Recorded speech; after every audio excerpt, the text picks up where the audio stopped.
Chapter 11, The Descent Below. From the Journal of Adrian Verner, the 7th of October, Nightfall. I had scarcely gathered the strength to continue my notes when a knock, soft, deliberate, and utterly devoid of haste, fell upon my chamber door. Though my blood chilled, I recognized the rhythm at once. Only one man in this dreadful place would announce himself so calmly. Lord Severin entered without waiting for permission. He regarded me with that serene, unreadable expression, as if he observed an insect that had begun to exhibit unexpected intelligence. The dim candlelight cast long shadows upon his face, but his eyes gleamed with a brightness untouched by flame. "Mr. Verner," he said gently, "I find you much changed since yesterday." I tried to steady my breath. "I have seen things that do not rest easily in the mind." He smiled faintly. "Good. The mind must be unsettled before it can be shaped." Those words struck me like cold iron. Before I could respond, he extended a pale hand toward me. "Walk with me." It was not a request. We moved through corridors I had never seen before, so narrow that the walls seemed to press close, breathing faint drafts of ancient dust. Severin carried no lantern. His mere presence illuminated our path with a faint, unnatural radiance, as though the shadows drew back to avoid displeasing him. We descended a staircase coiled tightly like the spine of some great fossilized creature. Each step groaned underfoot, protesting centuries of silence. At last, we reached a door of blackened iron. Severin paused. "What lies beyond," he said, "is not shown to every guest. But I believe you are ready."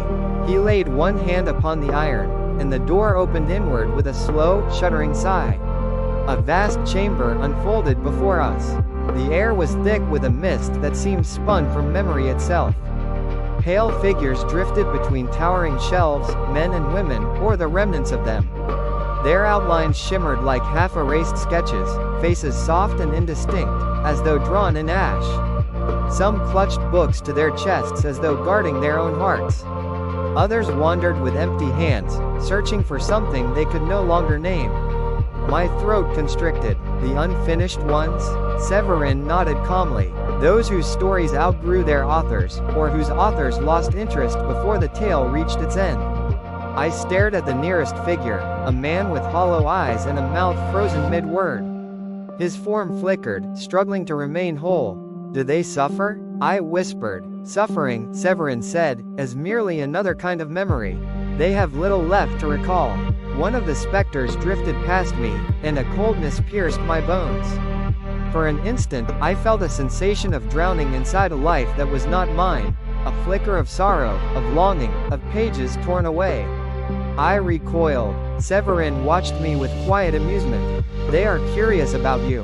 New minds are a rarity here." We walked deeper. The shelves grew stranger, some twisted, some made of stone, others of material I could not name. Books pulsed faintly, as though alive.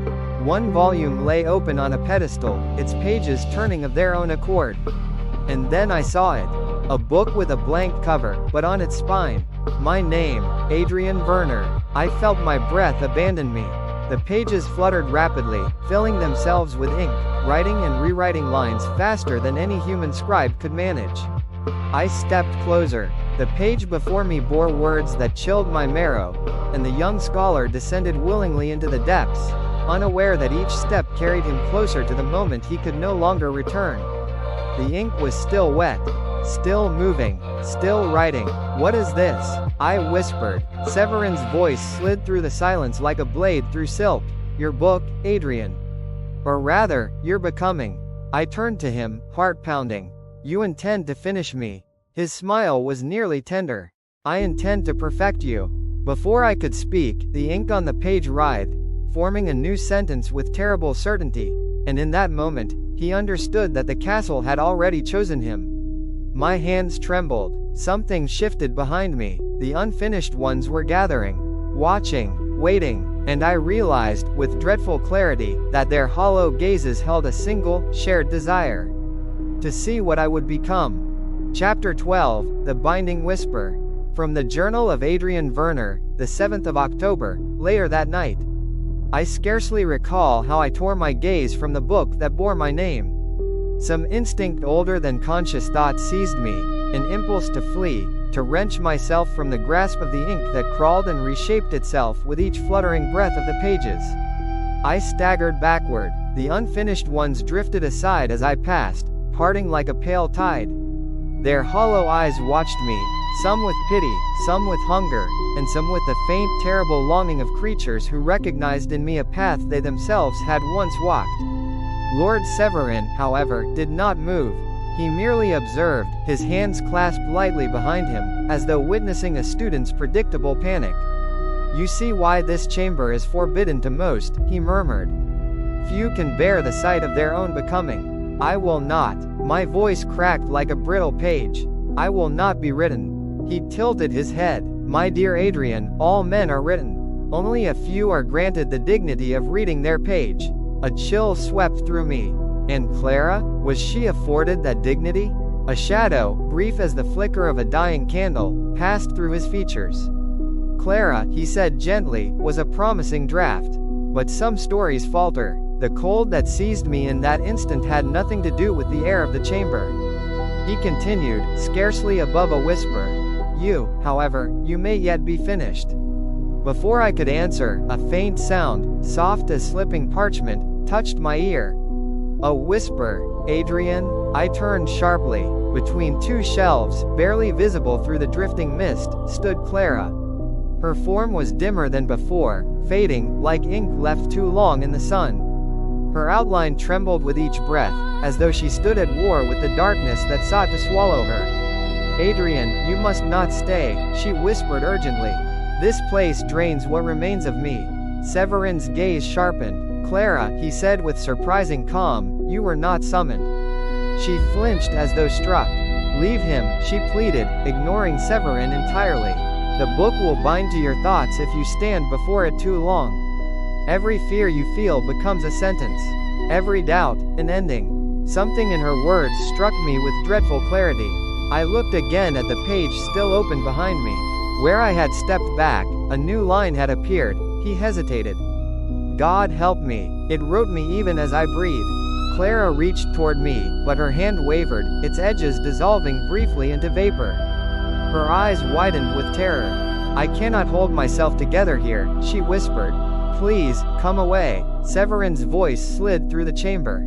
"He may come away when he understands what he is." "I know what I am," I said, rallying what little strength remained to me. "I am not your creation." A smile touched his lips, not of amusement, but of something far worse, recognition. "You speak as though you were unwritten," he said. "But Adrian, you came to this castle not by chance.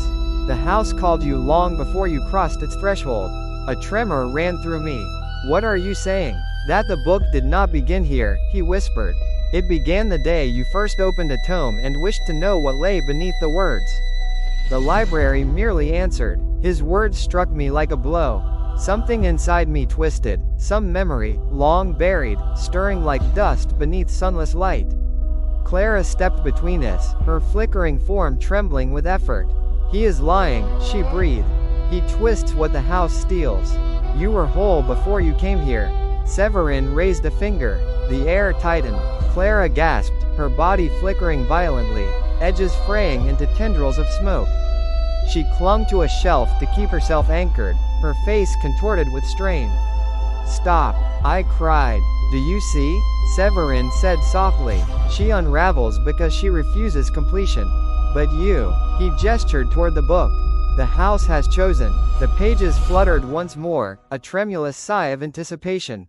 My heartbeat pounded in my ears. Clara, with a desperate cry, summoned what remained of her strength and seized my sleeve.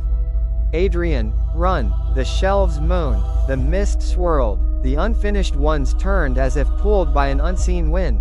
And from the book bearing my name, ink spilled outward, not written, but alive, spreading across the floor like veins seeking flesh. Severin only watched. I tore myself from the encroaching ink as one escapes drowning waters, grasped Clara's fading hand, and fled into the labyrinth of shelves, pursued by whispers that scraped along the stone like claws. Behind us, Severin's voice echoed through the chamber, calm, patient, inevitable. "Run if you must, Adrian." But all stories return to their author. And the ink, sensing my fear, began to write again. Chapter 13, The Corridor of Forgotten Echoes. From the Journal of Adrian Verner, the 7th of October, moments after our escape. We fled blindly through the maze of shelves, Claire's wavering hand slipping like smoke within my grasp. The ink that had spilled from my accursed book crawled behind us with grotesque intent, seeking the trail of my thoughts like a hound that scented blood. The shelves twisted around us, stretching, narrowing, bending as if alive. Every turn led to another, identical yet subtly wrong, as though the castle reshaped itself to hurt us deeper, not away. Clara stumbled. Her form flickered wildly. Adrian, it knows where you are. What does? The book, she whispered. Your fear writes the path for it. Every step you take becomes a sentence. Every heartbeat, an invitation. A gust of cold swept down the corridor, an unnatural wind that seemed to whisper my name in a dozen overlapping voices. Adrian, Adrian, Adrian, my pulse thundered. We rounded a corner, and suddenly, the shelves ended. We stood before a long, arched corridor of stone. No books, no shelves, only walls carved with symbols I had never seen before. They pulsed faintly, like veins lit by distant lightning. This place, Clara gasped. You know it? She shook her head, trembling. No one should. A sound echoed behind us, the slow, viscous slither of ink on stone. We had no choice but to descend. As we stepped into the corridor, a heavy stillness settled around us. The air here was colder than any part of the castle I had known. My breath misted before me, forming shapes that dissipated too slowly, as though reluctant to vanish. Clara's voice came thin and strained. This is where the house keeps what it steals. We walked onward. The corridor stretched impossibly far, lit only by the faint phosphorescence of the symbols carved into the walls. They cast no shadows, but gave the impression of being watched by countless unseen eyes. Then, faint at first, I heard it. A murmur, a whispering, dozens of whispers. No, hundreds. They rose and fell like waves, sometimes distinct, sometimes merging into a terrible hum. Clara halted abruptly. Do you hear them? She whispered. Yes. These are the memories the house has taken. A chill ran through me. Taken from whom? From all who ever walked here. She paused. And from you. My breath caught. From me? She nodded slowly, sorrow tightening her fading features. You did not arrive here untouched, Adrian. The house sensed you the moment you stepped onto its grounds. It reached for whatever memory you cherished most, whatever part of you would weaken first if stolen. I would remember, I protested. Clara looked at me with such quiet pity that my voice faltered. Would you? Memory is not only recollection. It is impulse, fear, longing, a wound you do not realize has been opened. I pressed a hand to my temple. A pressure, dull and persistent, throbbed there, as though something inside my mind strained to surface but could not break through the fog. Clara touched my arm gently. We must hurry. If the memory taken from you is stored here, you will feel it calling. I swallowed hard. And if we find it? Then you may yet break the bond the house seeks to place upon you. A faint hope flickered within me. We continued down the corridor, the whispers growing louder. They filled my ears, my chest, my very thoughts. Fragments of unknown lives. Don't let him write your name. I want to go home, the book is hungry. Please, not my son. Adrian, I froze. Clara turned sharply. What is it? Did you hear my name? But she shook her head. I heard nothing of the sort. The whisper came again, closer. Adrian, find me? A cold dread pierced me. I knew that voice, though I could not place it, though my mind rebelled, though the memory had been wrenched from me. I knew it, someone I had lost, someone the house had taken. My legs moved of their own accord, drawn by the fading echo. Clara cried out, grabbing my sleeve as I staggered forward. Adrian, stop. This is what it wants. Her warning was drowned by a surge of whispers, rising to a near scream. The walls flickered, the corridor warped, and then, a door appeared, a tall, narrow door of pale wood, carved with symbols that pulsed in time with my heartbeat. Clara let out a strangled sound. No, no, that cannot be here. That is a memory door. As I stepped toward it, the whisper ceased. All fell silent. Only a single, terrible certainty filled my mind. Behind that door lies the memory the house stole from me. I reached for the handle. Clara seized my wrist. Adrian, if you open it, you may not like what you find. Her eyes pleaded with me. But something deep within, something older than fear, older than my time in this castle, pulled me forward. I have to know. The handle turned beneath my trembling hand. The door creaked open, and a cold, blinding light enveloped me. Chapter 14, The Memory That Was Not Mine. From the Journal of Adrian Verner, the 7th of October, the hour unknown. The light swallowed me whole. For a moment, if such a thing can be measured, I felt suspended in a void neither bright nor dark, but something between, as though I floated inside the pupil of an eye too vast to imagine. My thoughts scattered like dust in a gale, pulled apart and reassembled by a force that knew me better than I knew myself. Then the world settled, and I found myself standing within a small, dimly lit study. It was not part of the castle. This place, this room, felt achingly familiar. A narrow bed tucked against the wall. A desk cluttered with ink bottles and crumpled papers. A single window overlooking rooftops washed in pale morning light. My breath hitched. I know this place, I whispered. Yet when I tried to summon the memory, it slipped from my grasp like water through trembling fingers. The air shifted. A soft creak sounded behind me. I turned. There, seated at the desk, was a boy of perhaps 12 years. Thin, pale, dark curls falling into his eyes. He hunched over a book so worn its spine resembled cracked leather. My heart lurched. It was me, or the child I once had been.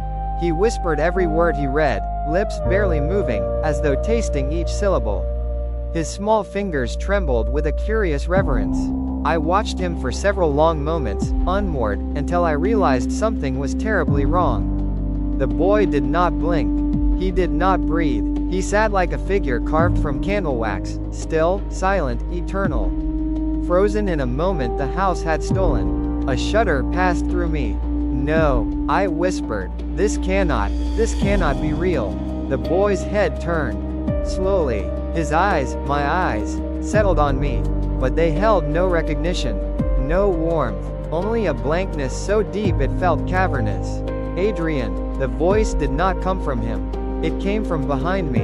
I spun around. A woman stood by the narrow bed, her figure softened by the dim light. Her hair was pinned back loosely. Ink stained her fingers. She regarded me with an expression I could not name, part sorrow, part longing, part something too fragile to describe. I knew her, yet I did not. Her presence struck me like a memory glimpsed through fog. Who are you? I whispered, though I feared the answer. She stepped closer, her eyes glistening. You knew me once, she said softly. Before the house took what bound us. A tremor ravaged my voice. Did Severin take you? No, she murmured. Not Severin. The castle itself. It hungered. It reached. And the memory of me, your memory, was the price of your arrival. She brushed a ghostly hand across the frozen boy's shoulder. You loved books more fiercely than anything. That curiosity led you here. But to claim you fully, the house needed to break the one bond strong enough to pull you away.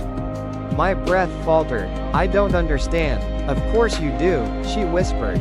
Look at him. I turned to the boy, my younger self, sitting stiffly at the desk, trapped mid-turn of a page. That child, she said, her voice trembling, loved me. Her words struck me like a blow to the chest. Your mother? I asked, voice cracking. A shadow crossed her face, pain, profound and quiet. Your mother, she said, died when you were too young to remember her. The house did not take that from you. She stepped closer, her form flickering like a candle pressed to its last breath. I am someone else, Adrian. Someone whose memory you cherished so much it threatened the castle's claim on you. Her gaze met mine, brimming with sorrow. You knew me, and you loved me. The world reeled. A dizzying ache bloomed behind my eyes. I could not breathe. Tell me who you are, I begged. Her lips parted, but before she could speak, the study shuddered violently. The frozen boy blinked for the first time, his eyes rolling back until only white remained. The woman gasped, clutching her chest as cracks of light split across her fading form. "No, no, not yet," she cried. The walls bled ink, the window burst outward into a storm of pages. The floor dissolved beneath my feet. A voice boomed through the unraveling memory. "He has seen enough." Severin. His command tore the memory apart like cloth. I reached desperately for the woman's hand as she disintegrated, but her voice was the last thing I heard. "Find me, Adrian. Before the castle finishes you." Then everything collapsed. Chapter 15, What the Castle Fears. From the Journal of Adrian Verner, the 7th of October. I know not the hour. I awoke on the cold stone floor of a corridor I did not recognize. The world swirled above me, shadows stretching into impossible angles, the ceiling bending like softened wax. My breath came in ragged bursts, each one tasting of dust and age. For several moments I could not comprehend where I was. The memory door, the woman, the boy frozen at the desk, it all clung to my senses like the remnants of a nightmare too vivid to dismiss. Then the truth struck like a blade. The house stole a memory, and showed me its fractured version. Not the truth, never the truth. I struggled to rise, gripping the wall for support. Behind me, the corridor lay silent, the memory door gone as though it had never existed. Only a faint scorch mark remained on the stone, shaped like a handprint pressed from the inside. I pressed my own hand against it. It was cold, so cold it burned, and in that moment a single, devastating certainty filled me. The woman had been real. Real enough that the castle feared her. Feared what she was to me. Feared what she still might be. I could not remember her face now, only the ache she left in my chest, like a wound reopened. The memory had been taken, mangled, caged in a counterfeit room. Which meant the real memory, her true self, was hidden deeper still. I staggered forward, my steps echoing down the narrow hall. With each movement my head throbbed, as though some invisible hand squeezed the remnants of the stolen memory. A whisper drifted through the air. "Adrian." I froze. Not the same voice from the vision. This one was sharper, patient, predatory. "I know you did not intend to see that," came Severin's voice, unfurling like smoke behind me. I turned slowly. He stood at the far end of the corridor, framed by the pale glow of lanterns that bowed away from him rather than illuminate his face. His expression was unreadable, calm, placid even, but beneath that calm was something sharpened, something newly awakened. "Your curiosity is admirable," he continued, "but the memory doors are not meant for you. Not yet." My voice cracked with fury. "You stole something from me." "Of course," he said simply. "It was necessary." "For what?" "For your perfection." The air seemed to constrict around us. "You saw an echo of what once was," Severin said, taking slow steps toward me. "But echoes are unreliable. They cling to emotion, not truth. You manipulated it," I hissed. "You hid something from me." Severin's eyes gleamed faintly. "I protected you," I laughed, a harsh, broken sound that did not feel like my own. "Protected me? From what?" "From a memory strong enough to defy the house itself." He paused. "From a bond stronger than destiny." My throat tightened. "You fear her," I whispered. His expression did not change, but the lanterns flickered violently, as if the walls themselves shuddered at my words. Severin spoke softly. "The castle is ancient, Mr. Verner. It feeds on many things, knowledge, souls, time. But there is one thing it cannot swallow." He leaned closer, his voice falling to a whisper that chilled my very bones. "Love." The word echoed down the corridor like a dying breath. Severin straightened. "You were not ready to see her. To remember her." His voice softened. "If you had, the castle would have taken you whole." It nearly did. I stared at him, trembling. What was she to me? My voice fractured. What did I lose? Severin regarded me with something akin to pity. "You cannot bear that truth yet. I need to know. You need to survive." A silence stretched between us. Then Severin lifted a hand, not to strike, not to seize me, but in a gesture of terrible tenderness.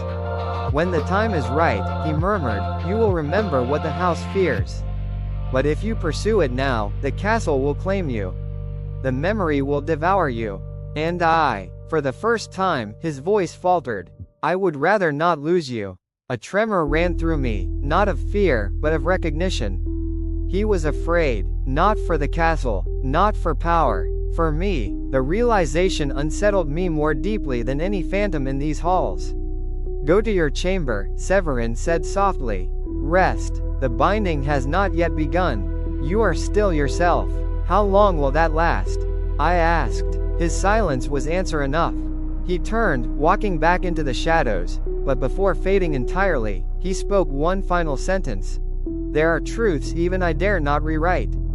Then he was gone. I remain alone now, pen trembling in my hand, heart aching with a loss I cannot name. The castle waits. The book breathes, and somewhere, hidden in its depths, is the memory of a woman I once loved, and whom I may yet find again. If the house does not finish me first. Chapter 16, When the House Stirred.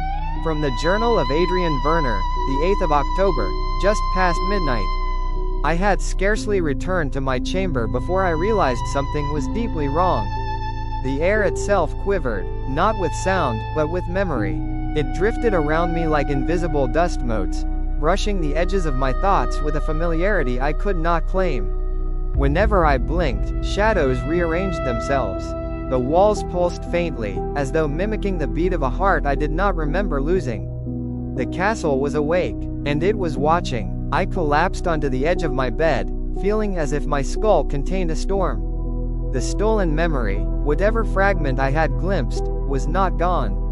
It churned beneath the surface of my consciousness, a restless tide trying desperately to break through. I pressed both hands to my temples.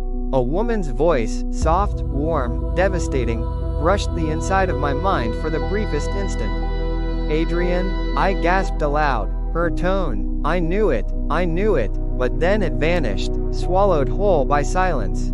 I staggered to my feet, disoriented. The room tilted, the floor lurched beneath me like the deck of a ship. At first, I thought it was my own dizziness.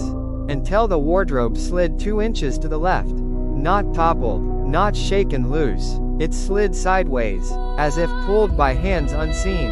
A cold sweat drenched my back. The house? I whispered, breathless. It reacts to me. No, not reacts. It answers. A faint rapping sounded at my door. Tap, tap, tap, tap. Not threatening, not polite, urgent. I crossed the chamber, every footstep weighted with dread, and opened the door. Clara fell into my arms. Her body, if it could still be called that, was little more than a flicker of pale light wrapped in the suggestion of skin and cloth. Her face blurred at the edges as if dissolving into the air. Adrian, she tried to speak, but the word fractured. The memory door, you opened, you weren't meant to?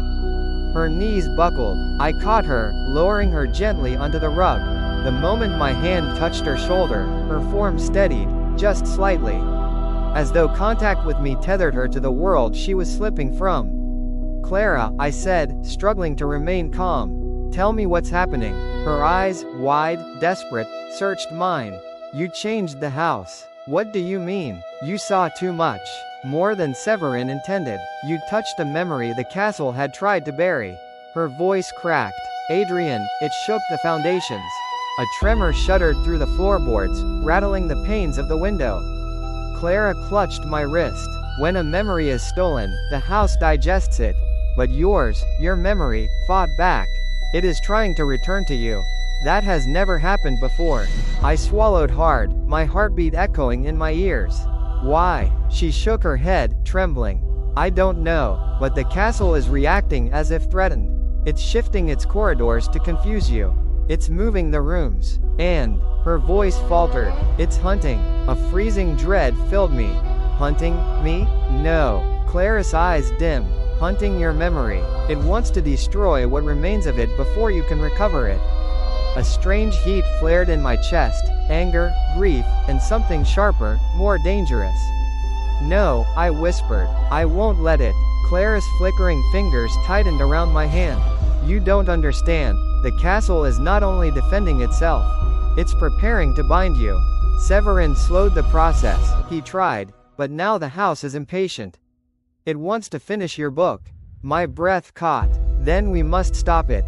Clara looked at me with a sorrow so deep it seemed carved from centuries. There is no stopping a living house, Adrian. There is only navigating it. And how do we do that? Her gaze drifted toward the wardrobe that had moved on its own. With the bond you do not yet understand. I frowned. What bond? Clara hesitated, her outline flickering violently. And then the candles in my room snuffed out with a unified hiss, plunging us into darkness. The castle groaned, a deep, resonant sound that vibrated through the walls like a monstrous inhale. Clara clutched me, trembling. It knows where you are, she whispered. And it knows what you saw. A faint light, like ink shimmering blue, crept under the door and spread across the floor, tendrils curling, searching. Clara's voice dropped to a terrified whisper, Adrian, run. But I couldn't move, because the ink stopped, curled, and formed letters at my feet. Adrian, Verner, Chaptertree. Unfinished, Clara's eyes widened with horror. It's rewriting your past. The ink pulsed, and the walls began to close. Chapter 17, The Hall That Answered Me. From the Journal of Adrian Verner, the 8th of October, the night deepens. The walls moved first. A groan, low and shuddering, coursed through the chamber as the heavy stones trembled inward. The ink on the floor pulsed in dark, liquid breaths, spelling my name with a quiet, dreadful intent. Clara dragged herself toward me, her fading body flickering in and out of existence like a candle in a storm. Adrian, you cannot stay here. You must move before it finishes the script. The walls pressed closer. The air constricted. A wave of dizziness surged through me, but at its crest came something else. A resonance, a sensation not unlike recalling a word long forgotten. Something inside me stirred, not memory, not thought, a pull, a force that did not belong to the house, yet moved with it. I staggered to the far wall, pressing my palms against the cold stone. And the stone yielded. Not melted, nor cracked, but shifted, shrinking away from my touch as though repelled. Clara gasped. Adrian, what did you just do? I don't know, I whispered. But I did know. Somewhere deep inside my bones, I recognized the truth. The house listened to me. It moved to my emotions, or against them. Another shudder passed through the walls as the ink reared upward like tendrils searching for my ankles. No time, Clara cried. Adrian, choose a way. There is no door. There will be. Wanted. The words struck something inside me like a spark on dry tinder. A childish instinct, simple and pure, rose through the panic. I want a way out. The stones beneath my hands trembled. Then, slowly, agonizingly, they slid apart, revealing a narrow, slanted passage steeped in cold darkness. Clara stared in awe. The house obeyed you. No, I said hoarsely. It reacted to me. Which is worse, she whispered. We fled into the passage. Behind us, the ink writhed like a severed vein, hissing as the opening sealed shut once more. The passage sloped downward in a sickening spiral. The walls here were slick with condensation, etched with faint symbols that pulsed in weak, dying patterns. Clara clung to the wall to remain stable. Her arm passed through the stone once before reforming with difficulty. She was fading, faster than before. We need to rest, I said. We cannot rest, she replied. The castle is changing, seeking you. How? Because you disturbed a memory it meant to bury. You awoke something it cannot control. She turned to face me, fear hollowing her eyes. You, I swallowed. What does that mean? Clara shook her head. I don't know, but the deeper we descend, the more your presence reshapes the halls. You are linked to the house now. I drew a shuddering breath. Linked, not bound, not yet, but connected in a way that made my skin crawl with a feverish heat. We continued downward until the passage widened into a chamber lit by a dim, gray luminance, light that had no source. And then, I saw it, a figure crouched in the far corner, hunched and trembling. Its outline was blurred, as though sketched in ash on smudged parchment. limbs too long, head bowed, shoulders quivering with quiet sobs or spasms, I could not tell. One of the unfinished ones. Clara stiffened. Oh no, it followed you. The creature lifted its head. Where its face should have been, there was only smeared ink. But its mouth was human. And it whispered with a voice that tore my heart open, Adrian. I stumbled backward. The creature rose unsteadily, each movement wrong, each joint bending half a moment too late, as though its body lagged behind its intent. Clara stepped in front of me, her diminishing form brightening with sudden defiance. Stay back. He doesn't belong to you. The creature tilted its head. A sliver of ink dribbled from where its eye would be. Then it whispered again, and this time the voice was not monstrous. It was hers, the woman from the memory. The voice the castle had tried to bury. Find me. The chamber tightened. My breath faltered. The creature's body convulsed violently, as though fighting itself, different memories colliding in a form never meant to hold them. Clara grabbed my arm. Adrian, we have to go now. Before it tears itself apart, or, worse, before it becomes you. The word struck through me like lightning. Becomes me? Her voice broke. The unfinished ones crave identity. They cling to any story stronger than their own. The creature lurched toward us, its limbs dissolving and reforming in frantic hunger. Adrian, Adrian, Clara pulled me toward a narrow gap in the chamber wall. Now, but as we fled, I looked back. And for an instant, a single, terrifying instant, the creature's shape adjusted. Its shoulders straightened, its height changed, its outline sharpened. Into mine, Clara screamed. I dragged her into the opening, squeezing into the darkness beyond. The stone sealed shut behind us the moment we crossed into the next passage, cutting off the creature's final, desperate whisper.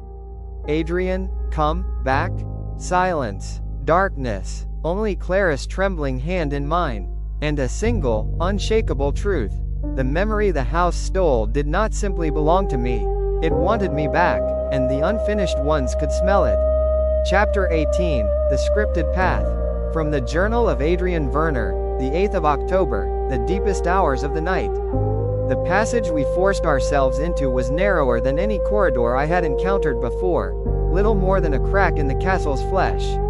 Clara clung to my arm to stay anchored, her body flickering like a flame starved of air. We moved in near total darkness, save for the faint, pulse-like glow emanating from the stone beneath our feet. It took several minutes of stumbling before I realized the truth. The stones glowed in the shape of words. Not carved, not painted, written. I crouched to examine them. Each stone bore a faint phrase, some complete, some smudged, many scraped into illegibility as though the house had attempted to erase them. Clara knelt beside me, her voice breaking. Oh no, Adrian, this is a scripted path. What does that mean? Her eyes, dimming at the edges, turned upward toward me. It means the house is no longer reacting to you. It is directing you. I looked again at the glowing stones. One phrase pulsed with brighter light, as though urging me forward, and the scholar descends further, pursued by what remembers him. My blood turned to ice. That.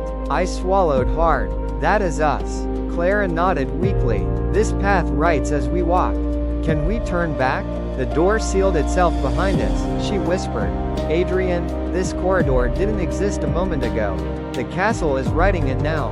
A cold breeze brushed my neck, though the air around us had been stifling seconds before. Then, a faint scratching sound. Not claws, not footsteps, the sound of a quill dragging itself over parchment. Clara stiffened. The house is writing the next part. I rose unsteadily to my feet. Something in me, something that had awakened in the memory door, rebelled at the notion. No, I said, forcing breath into trembling lungs. It can write all at once. I will not follow its script. Clara shook her head. Adrian, you don't understand. If you step off the scripted path, if you resist the next line, it will fight you. Let it. She reached up, placing a fading hand against my cheek. You are not finished. You are still becoming. The house will not allow defiance from an unfinished draft. A horrible truth dawned on me. So long as I remain unfinished, I whispered, I belong to the castle. And it will try to finish you, Clara said, her voice cracking, before you can remember what it fears. The scratching grew louder, closer, as though the unseen quill dragged itself across the air behind us. Then, suddenly, the stones ahead glowed again. A new line appeared, written by invisible ink in real time, until he reaches the chamber of drafts, where all beginnings are kept. I felt my breath catch. The chamber of drafts, I murmured. Severin mentioned it. Clara's form flickered violently at the name. She grabbed hold of the stone wall to steady herself. That is where new stories are born, she whispered. Where the first lines of each life are written. Adrian, if the castle drags you there, it will bind you. Bind me? She nodded. In the chamber of drafts, you cease to be a person, and become a narrative. A thing the castle can edit. A shiver tore through me. So that's its goal, to finish my book. Yes, Clara breathed. To finish you. I staggered backward, horrified, but the moment my foot left the glowing text, the stone beneath my heel cracked, splitting like brittle bone. Clara cried out, "Stay on the script." I stepped back instantly, just in time. The crack sealed itself, as though the stone breathed a sigh of relief at having avoided rewriting its sentence. "We're trapped," I whispered. "No," Clara said softly. "We're being guided, toward the chamber of drafts." She nodded, yes. A long, trembling silence followed. Then the faint beam of light ahead brightened, not with hope, but with inevitability. The scripted path extended itself. The glowing words rearranged at the far end, forming another sentence. "For the house has waited long for him." The scratching quill behind us ceased. Then a new sound replaced it. Footsteps. Slow, measured, elegant. Clara's hand tightened around mine. "It isn't the house," she whispered. My pulse froze. From the shadows behind us, a tall figure emerged, illuminated only by the faint glow of the text beneath our feet. Lord Severin. He stood perfectly still, perfectly calm, as though the castle itself had summoned him. "Adrian," he said softly, "you cannot outrun what you are meant to become." His eyes gleamed, not with malice, but with a sorrow I did not trust. Clara stepped in front of me, trembling violently. "Stay away from him." Severin regarded her with something like pity. "You are fading, Clara. Do not delude yourself into thinking you can protect him." She straightened, though her body flickered like dying candlelight. "I will," she said. "I must." A faint sigh escaped Severin. "Very well." He lifted a hand, and the script on the floor rewrote itself. The glowing words twisted, letters rearranging like living things, and Clara could go no further. Her body convulsed, light splitting across her form in jagged fractures, and she was hurled backward as though struck by an unseen force. "Clara," I cried, reaching for her. But the script suddenly flared beneath my feet, burning like molten gold. A new line carved itself beneath me, and Adrian was alone. The stone rose like a wall between us, sealing her from view. I hammered uselessly on the barrier. "Clara," her faint voice came through the stone. "Adrian, run. Don't let him finish you." Severin's hand descended upon my shoulder. "Gentle, inevitable. Come," he whispered. "The chamber of drafts awaits." And the scripted path carried me forward. I could not stop it. Chapter 19, The Chamber of Drafts. From the Journal of Adrian Verner, the 8th of October, the hour has no name. I have followed Severin into a place no mortal should ever tread. The scripted path carried me, almost gently, toward a widening light ahead, though my legs trembled with each unwilling step. Severin remained at my side, his presence a calm and terrible certainty in the shifting gloom. The stone beneath my feet pulsed with words, rewriting themselves with every movement, as though recording not what I intended, but what the castle desired. The corridor opened, and I beheld the chamber of drafts. No description could fully capture its horror or grandeur. A vast, circular hall stretched before me, its ceiling lost in a pale, swirling mist like the inside of a great unwritten page. The walls were carved with half-formed sentences, fragments of stories that writhed as though alive. Some lines glowed with faint gold, others with a cold, unforgiving blue. But it was the center of the chamber that stole the breath from my lungs. There lay a pool, though no water touched its surface. It was ink, black as a starless void, gleaming with iridescent whispers of silver. The surface rippled though no wind stirred it. Above it hung dozens, hundreds, of thin, ghostly threads of light. Each thread ended at a parchment suspended in midair. The parchments were blank, waiting. Severin stepped ahead, his feet barely disturbing the glowing script on the floor. "This," he said softly, "is where every life in this castle begins." He turned toward me with a gentleness that made my heart recoil. "And where yours must be finished." I forced my voice to steady, though each word shook with dread.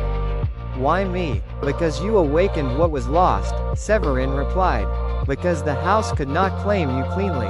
Because a memory strong enough to defy it still clings to you." He approached the ink pool, the silver reflections dancing across his pale features. "You were meant to be easy to write," he murmured. "A scholar, a seeker, a soul hungry for knowledge. But something else, someone else, had already begun writing upon you long before you arrived." The woman, the voice in the memory door. My chest tightened like a fist had closed around it. Severin gestured toward the suspended parchments. "Every life's opening lines reside here. They contain the essence of who that person may become. Most people walk the world never knowing the words that shape them. But those marked by the library, they are written with intention." "And my opening lines?" I asked, unable to stop myself. He studied me with unreadable eyes. "Look." I stepped toward the ink pool. The air hummed, vibrating through my bones like a distant song sung by a dying choir. As I drew closer, one parchment descended from the mass above, swaying gently as though caught in a breeze that touched nothing else. My hands shook as I reached for it. The parchment unfurled. Lines appeared, written in ink the color of fading gold. The first line read, "There once was a boy whose life was meant to be ordinary." My breath caught. Severin's voice rose behind me. "The library had chosen simplicity for you.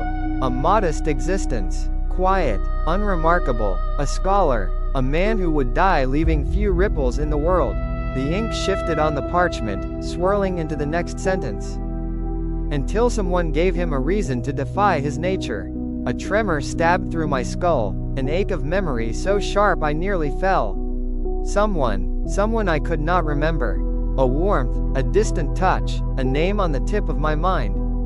Gone. The third sentence began writing itself before my eyes, and thus he was drawn toward the place where stories hunger. I tore my gaze from the page. "This is wrong," I said hoarsely. "This was not my life. This was never meant to be my life." Severin approached, his expression softening as though he pitied my disbelief. "You misunderstand. These are not the story of your life. They are the story your life was meant to follow, until it was rewritten." My heart lurched. "Rewritten? By whom?" His eyes gleamed with dangerous sorrow. "By the memory you seek." A deafening silence fell. Then, voice barely a whisper, "She changed you." I staggered backward. "She? Who?" His lips tightened. "Someone the castle fears. Someone you loved so fiercely that your original script broke beneath her influence." A cold wind, born of no earthly source, swept through the chamber, extinguishing every flicker of gold across the parchments. Severin stepped closer until I could feel the unnatural stillness of him. "You were not meant to come here," he said. "You were not meant to awaken the memory doors. You were not meant to bind with the house." His voice dropped to a whisper sharp enough to wound, "But she made you dangerous." A violent tremor cracked through the chamber. The ink pool rippled violently. Threads of parchment trembled like struck chimes. Severin turned his gaze upward.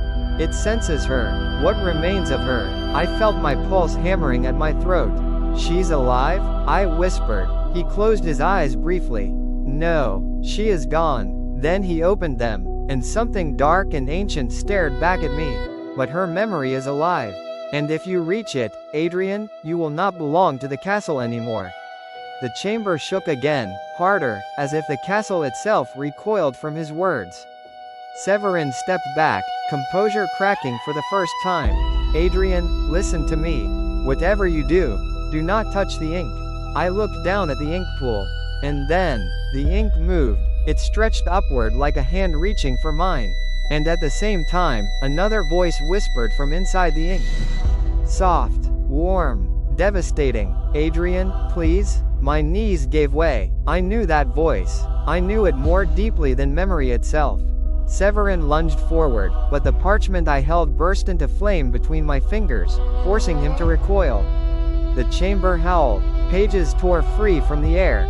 Ink surged upward, and the woman's voice whispered again. Find me. I reached toward the ink, and the room exploded into darkness. Chapter XX. The Ink Void. From the Journal of Adrian Verner, the 8th of October. I do not know if time exists here. When the chamber of drafts shattered into darkness, I felt myself falling, not through air, nor water, but through something thicker, colder, and infinitely older. Ink enfolded me like the embrace of a great, formless creature. It clung to my skin, sank into my lungs, seeped into my bones. I could neither scream nor breathe. The void swallowed every sound, every thought, every light. It was not death. It was erasure. A place where stories came to die. I reached upward, or believed I did. But my limbs no longer obeyed the laws of the world I had known. They were heavy, indistinct, as though the ink tried to write its own shape upon my body. Then, a whisper slithered through the void, soft as breath against glass. Do not fear it. The voice, her voice, so near, so impossibly near, it pierced through the ink like a lantern through fog. I twisted, searching for her in the suffocating dark. Who are you? My voice sounded strangled, swallowed before it fully formed. A pause. Then, someone the house should never have touched. The ink stirred restlessly around me, as though irritated by her presence. Shapes flickered in the dark, shades of half-written faces, fragments of limbs, twisting silhouettes that dissolved whenever I tried to focus on them. The unfinished ones. But here, they looked different, raw, desperate, reaching silently into the emptiness where their stories once lived. One drifted near me, its arm dissolved mid-gesture. And though it had no mouth, I heard it whisper, "Please, remember me." I recoiled, but the void offered no place to retreat. Then I felt her hand, light as a memory, touch my shoulder. Instantly, the ink retreated. A small space cleared around me, a fragile bubble untouched by the suffocating darkness. Adrian, she murmured, you should not have come here. Her tone was not reproachful. It was heartbreakingly gentle. Show yourself, I whispered. I beg you. A breath of silence. Then, light. Not the light of torches, or candles, or any earthly flame. A pale, pearlescent glow spread around me, illuminating the ink like moonlight shining upon a black sea. The void writhed, furious at this intrusion. And within the light, a shape began to form. A woman. Her outline shimmered, fragile, wavering, as though stitched from threads of memory too worn to hold. Her face remained blurred at the edges, but her eyes were clear, deep, warm, knowing. Eyes that looked upon me not as a stranger, but as someone long lost. I felt something inside me break, a quiet, anguished shattering. You? My voice faltered. I know you. A trembling smile touched her lips. You did. Once. My chest ached with a sudden, overwhelming grief. Grief that had no source, no name, yet weighed upon my ribs like lead. Who were you to me? I whispered. Her fingers brushed my cheek, leaving a trail of warmth the void dared not swallow. I was what the castle feared most, she said. A choice you made freely. My breath shook. A choice? To live a life not written for you.